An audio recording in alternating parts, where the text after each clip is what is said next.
What's up everybody? If you that don't know me, my name is Chris, aka Mr. Grow It, and you're watching Max's channel. Got another par test video for you today. This is the Yearld 170 watt LED grow light. They sent me over this grow light in order to do a par test on it. I'm not only going to do a par test in this video, but I'm also going to unbox the unit and I'm going to test the heat output on it. I'm not going to go over all of the features that this grow light has, but I will leave a link to this grow light in the description section below so you can learn more about it. Okay, first thing out the box is the driver. This LED grow light does require assembly. Because of that, some of you may call this a DIY grow light. Next thing out the box is the power cord. After that, there is an instruction manual. They've included a Phillips head screwdriver, one rope ratchet hanger, one wire hanging kit, a bag of screws. Here is the side piece. There are actually two of them in the box. And lastly is the fixture. So like I mentioned, this light does require assembly. I'm taking the side pieces and screwing them into the side of the fixture. The screwdriver works okay, but I went ahead and busted out my screw gun to make things a bit easier.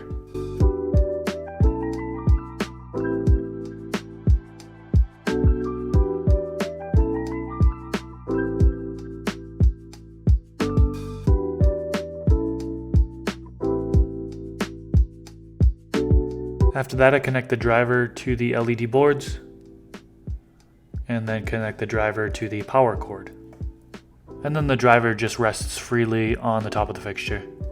I personally like to use two rope ratchet hangers to hang my grow lights because it makes it a lot easier to hang and not have to worry about the light spinning or being not level. So here I'm using the Happy Hydro rope ratchets.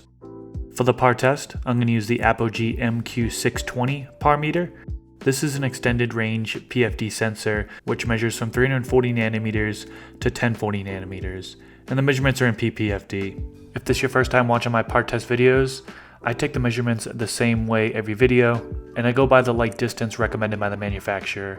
I take measurements in grow tents which have reflective walls, so that could increase the numbers, so just keep that in mind.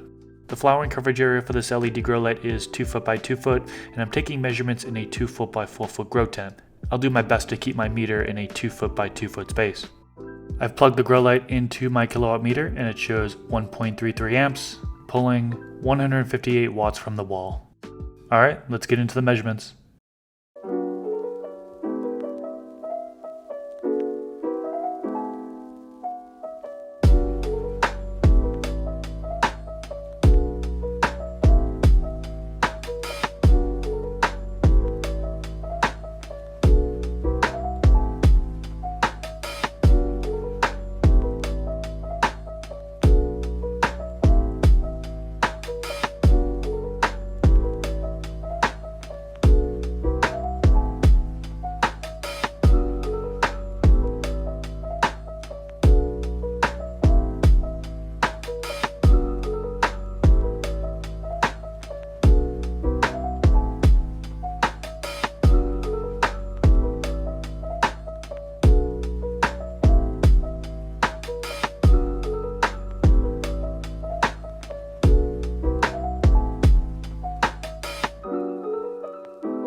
What do you think of these measurements?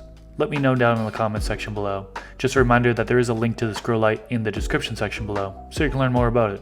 That's pretty much it for this video, guys. If you enjoyed it, please click that thumbs up, and I will leave it at that.